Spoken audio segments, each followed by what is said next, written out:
Hi everyone.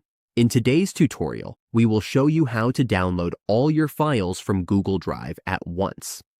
Whether we are backing up our data or moving to another device, we will go through the simple steps to get everything in one go. Let's get started.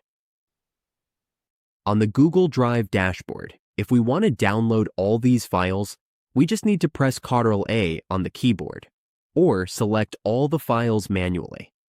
Then, right-click and choose Download. If we download everything, it may take some time depending on the size of the files. Once we click Download, all the files will be packaged together into one single file. They will be zipped into a single folder. As we can see, 7 files are being prepared for download. Once it's done, the file will be saved to the computer. We just need to wait for the process to finish. That's it. We've successfully downloaded all our files from Google Drive.